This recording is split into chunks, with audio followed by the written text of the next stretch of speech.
Bismillahirrahmanirrahim. Assalamualaikum warahmatullahi wabarakatuh. Allahumma salli wa sallim wa barik ala Sayyidina Muhammad wa ala ali Sayyidina Muhammad.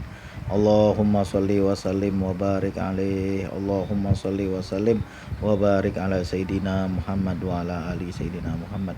Sallallahu ala Muhammad, sallallahu ala Muhammad, sallallahu ala Muhammad, sallallahu ala Muhammad. Suatu hari saya ditelepon sama mak saya, ngobrol panjang kali lebar kali tinggi, 2 jam lebih. Saya isi, biasanya saya kalau hari Jumat selalu saya ngisi pulsa untuk mak saya, karena udah lama kita nggak pernah ketemu. Ya kadang ngomong aja pakai HP. Ya mas saya ceria, cerita-cerita begitu kan, 2 jam lebih cerita. Saya duduk di warung kopi sambil di depan ada makanan, nasi gurih kalau di sini kan, itu nasi sampai kemakan sih. Saya dengerin mas saya ngomong, saya nggak banyak ngomong, diam aja saya dengerin kan. Sekali-sekali saya, ya mak, saya bilang gitu, kenapa, takut nanti gua ngomong aja, kata pak saya, ini anak kagak dengerin lagi. Ya mak, kata saya. Nah salah satunya mak saya cerita begini.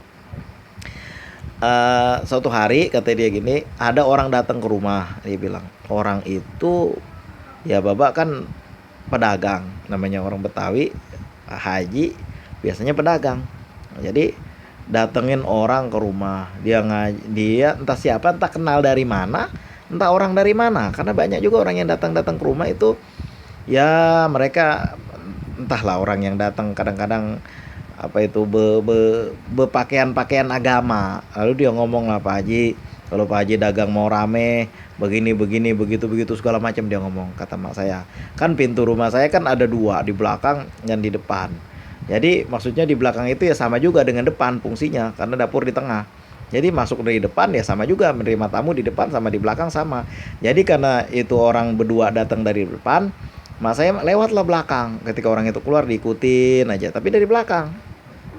Sepanjang perjalanan itu sampai ke habis ujung jalan, mas saya denger dia bilang ngomong gini, tenang aja lo sama kawannya, pokoknya ntar gua dapat duit dari Pak Haji minimal 20 juta, dia bilang.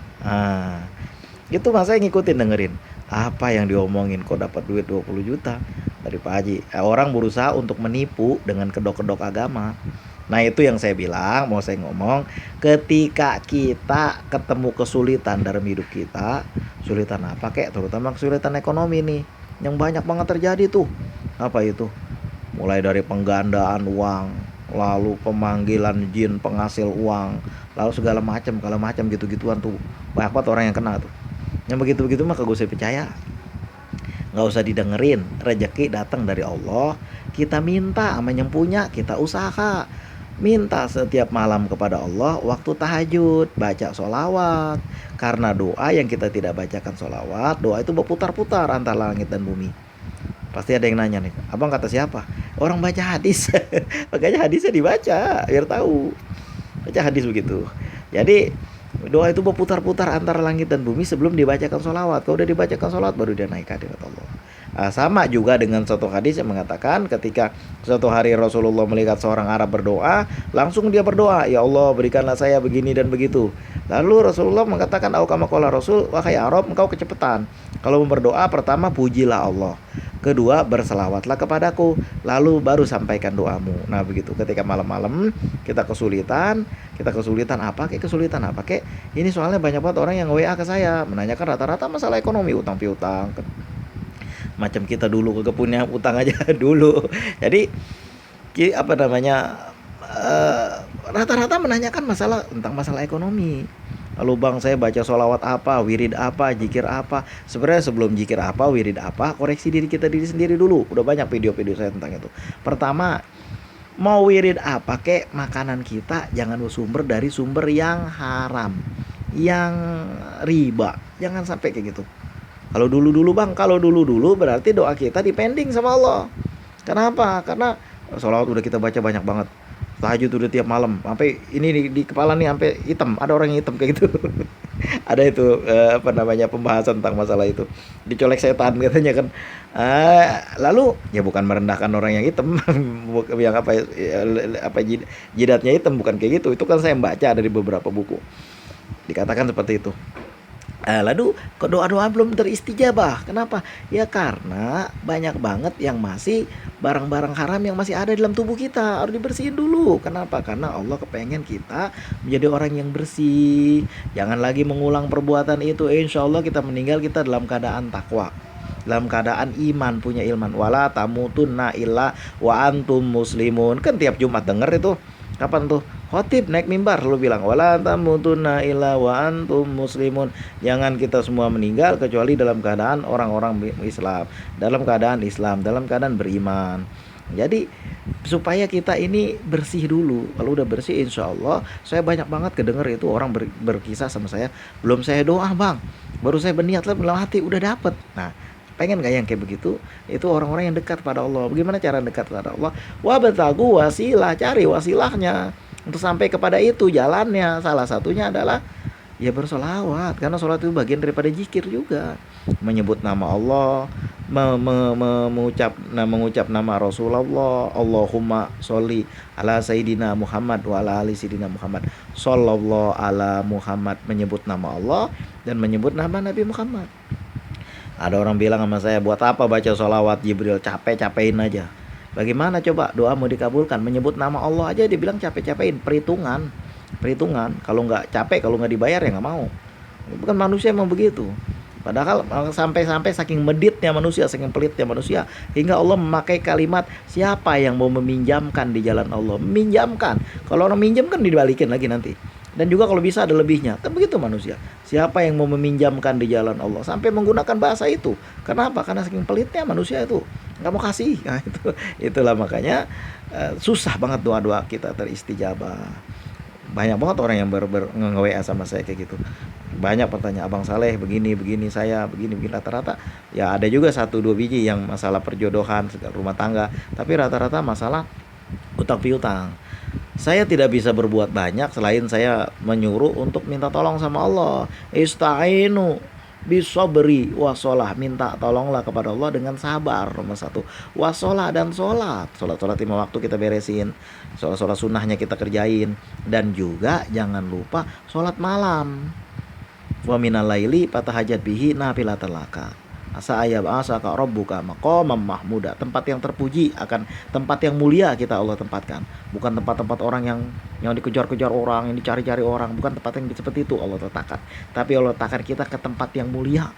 Di mana? Ya di mana aja karir kita, di mana aja kita tinggal, Allah kasih tempat yang mulia. Mudah-mudahan maqamam mahmuda, tempat yang asa ayab asa ka, itu dalam tafsir ka itu kepada Rasulullah, mudah-mudahan kepada kita juga.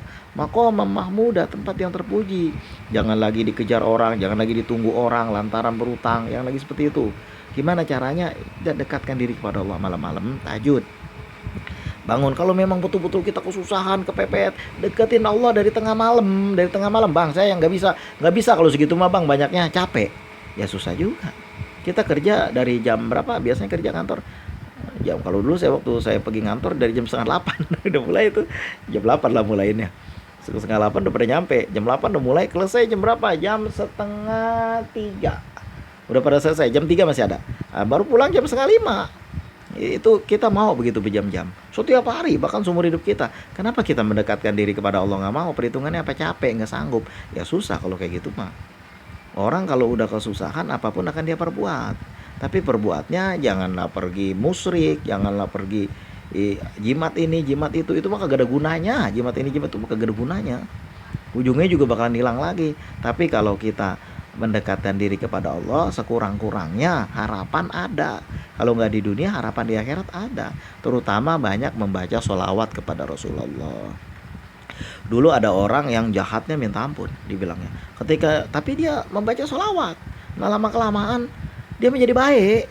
Ketika dia mau meninggal, dia bilang ya Aba Qasim, ya Rasulullah, ya Sayyidina Muhammad, ya Sayyidina Muhammad, saya apa namanya itu, berikan syafaat kepada saya. Alhamdulillah.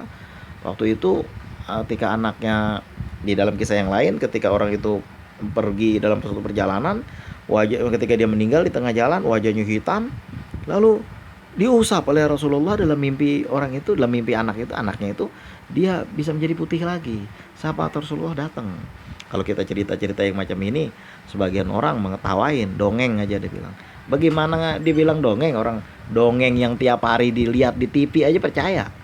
Dongeng apa itu segala macam kan. Itu masih percaya. Tapi kisah-kisah orang-orang soleh, sekurang-kurangnya kita dapat hikmah dari situ kan. Barakallahu fikum, mudah-mudahan ada hikmahnya, ada berkahnya. Intinya adalah kita baca sholawat tiap hari. Kalau saya kisahkan apa yang keberkahan sholawat di sini makin banyak aja nanti. Ya lihat aja di video lain dalam channel ini. Mudah-mudahan itu kebanyakan kisah saya sendiri dan juga kisah orang lain. Kalau apa yang udah saya kisahkan, insya Allah udah saya kerjakan dan memang terjadi sama saya. Makanya kan saya tidak berani menceritakan sesuatu yang tidak pernah terjadi sama diri saya, yang bukan pengalaman saya ya, yang saya karang-karang gitu. Ada orang tulis di bawah dongeng, dia bilang, ya terserah lu lah. Kita udah membaca hadis Rasulullah, man kajaba alaya paliyata bawa maka ada minanar, siapa yang berdusta atas namaku maka bersiaplah tempat kembalinya di neraka. Masih dia bilang dongeng juga, ya terserah lu dah. Karena orang yang membawa hadis itu, orang membawa hadis itu nggak mudah loh. Orang riwayat hadis itu nggak mudah, sulit itu, harus dipercaya benar-benar. Yarwihi adulun dobitun an mislihi mutamadun bidabtihi wa naqlihi. Ada orang bilang hadis kan ditulis 200 tahun setelah Rasulullah wafat. Ya iya, tapi penulis hadisnya, periwayat hadisnya bukan orang kayak lo yang tukang bohong. Periwayat hadis ini sulit loh, nggak mudah dia. Tingkat hafalannya aja dijaga. Kalau pagi ini hafal, entar sore lupa, derajat yang hadis yang dibawa bisa turun. Karena hadis harus betul-betul sahih, betul terpercaya. Makanya ada sahih, ada hadis hasan, hadis mauquf, hadis maudhu, hadis marfu. Itu ada derajat-derajat hadis, itu ada. Hadis-hadis kalau misalnya hadis derajatnya di bawah sahih, apabila untuk kepentingan padoil ibadah nggak apa-apa. Tapi kalau hadis-hadis yang untuk kepentingan hudud jinayat, munakahat, itu harus hadis sahih. Nggak bisa kita mengambil hadis yang tidak sahih. Mudah-mudahan ada berkahnya, barakallahu fikum. Mudah-mudahan kita bisa mengambil hikmah dan juga kita meniru, selain kita membaca salawat, kita meniru perbuatan, akhlak dan adab Rasulullah SAW.